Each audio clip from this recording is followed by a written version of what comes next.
Warning, excavator pi will cause decompression of tunnel 6.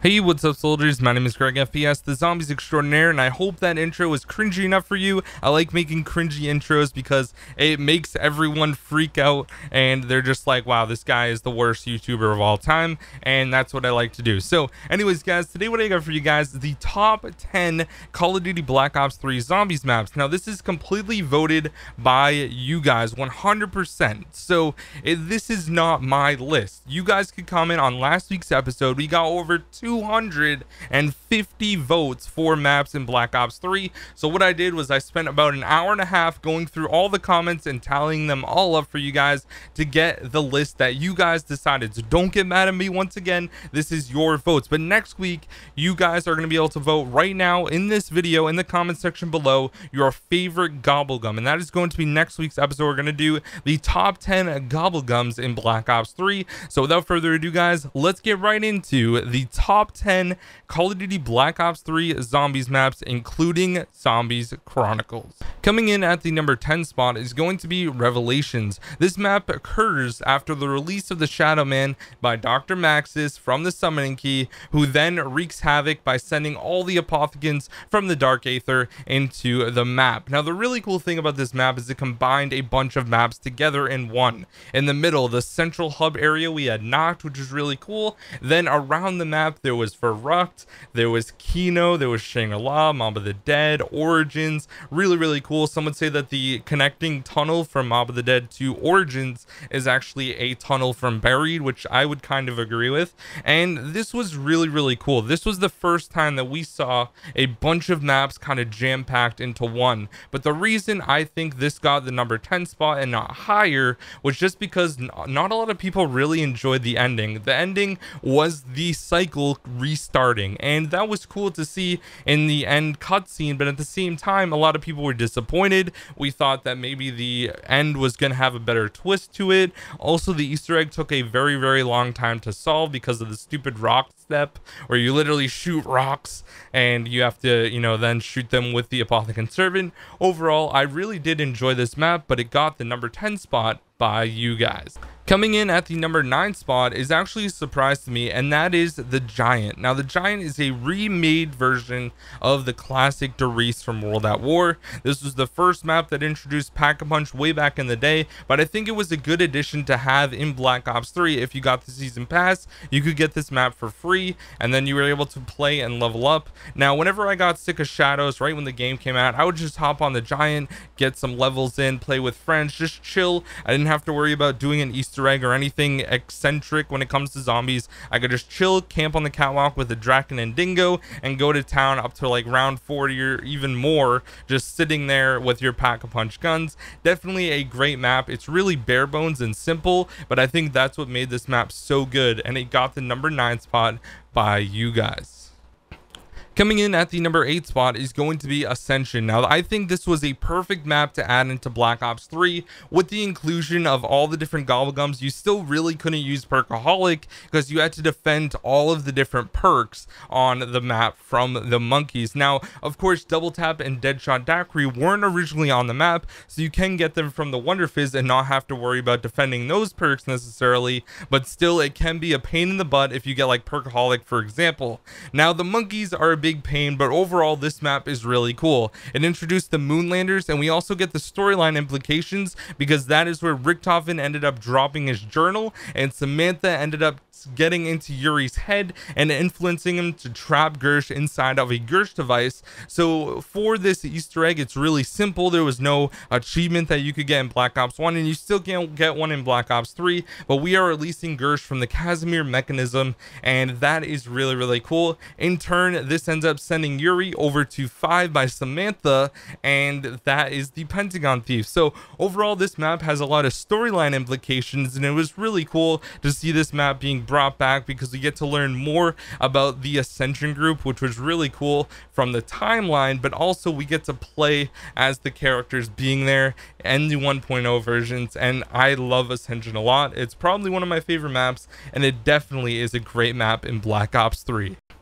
Coming in at the number 7 spot is SuBo no Schema. Now this is definitely not my favorite map by any means, but I joke around a lot about hating this map a ton, and honestly it's really not that bad. Besides the massive amounts of points you have to spend to open up the map and the other things that make it not so great, like the Easter egg for example, this map did add a lot of unique qualities to Black Ops 3 Zombies, and we got to see the fleshing out of Division 9, and we also learned how Takia was lied to by the Emperor himself, and we get to see old Takia being trapped with these plant experiments by Division 9, and it was really cool to see the overall story end with the Easter egg. Now also it was really cool how the characters teleported to Mob of the Dead to get blood vials at the end of the Easter egg, which I think is still probably one of the coolest things ever in a zombies cutscene that we've got in Black Ops 3, and I think that it was great to see that for sure. So overall, SuBo no Schema definitely deserved the number 7 spot.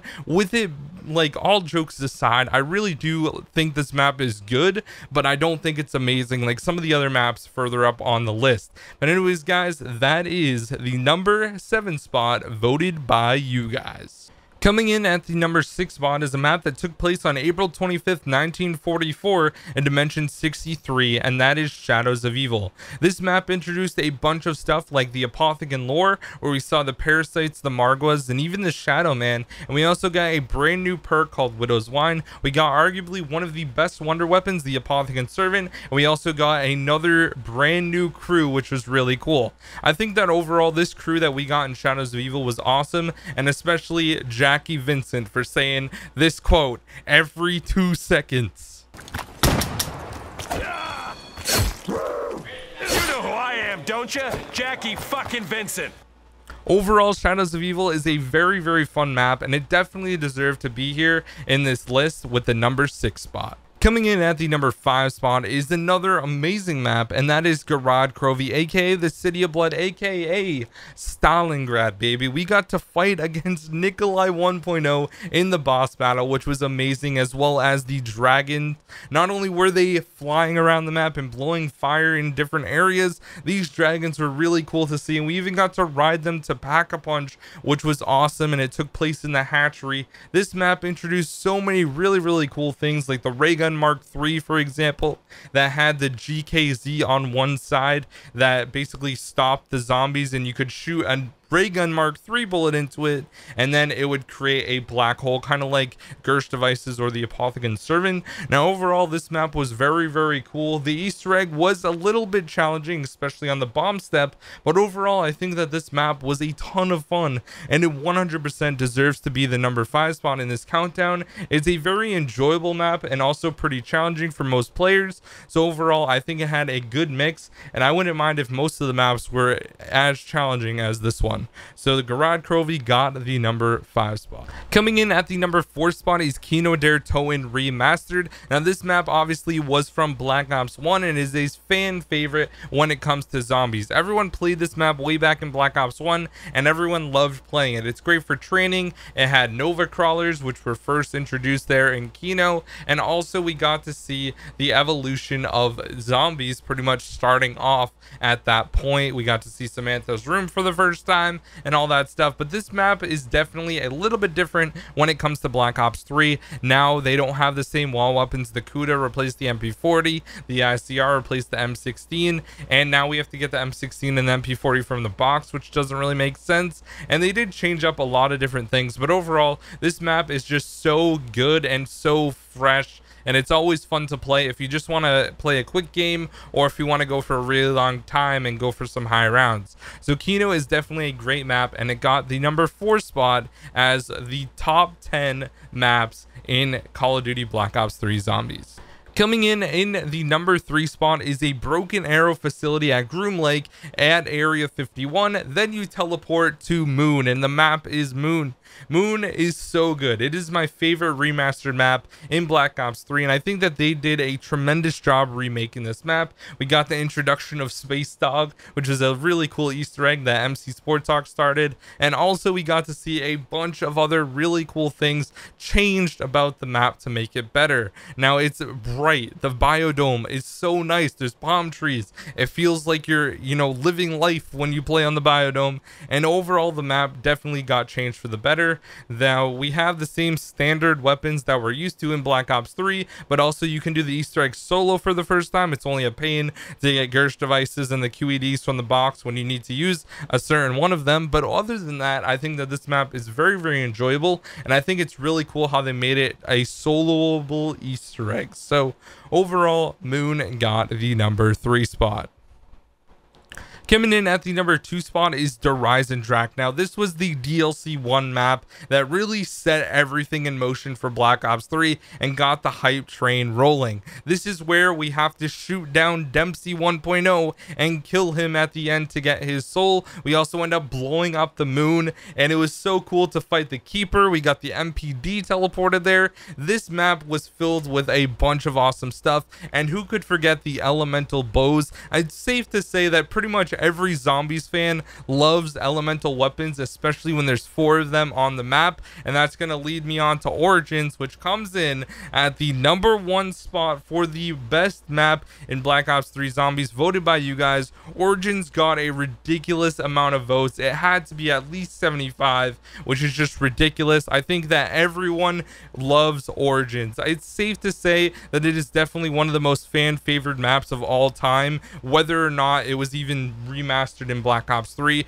This map is so good. The Easter egg is amazing. It's the Verkuda steps from the Black Ops 1 campaign, and it's just an amazing map. We get Samantha, we have to free her, release her from Agartha. We have the Maxis drone, we have staffs that are all freaking OP. We have the introduction of the Panzer with the Panzer Claw, where he grabs you and pulls you in and lights you on fire with his flamethrower. I mean, this map introduced so many cool things. The MG08, the 1,000-foot robots. I mean, this map is amazing. So I 100% agree with you guys voting as Origins being the number 1 map in Black Ops 3. It was my second favorite in Black Ops 2, just behind Mob of the Dead, because that is always going to be my baby, my favorite map of all time. But still, I think that Origins is an amazing map, and it deserved to be the number 1 spot, and you guys definitely agreed with that. So anyways, guys, I really hope you did enjoy this week's episode of the Call of Duty Zombies Top 10. Make sure to comment your favorite gobblegum down in the comment section for next week's episode.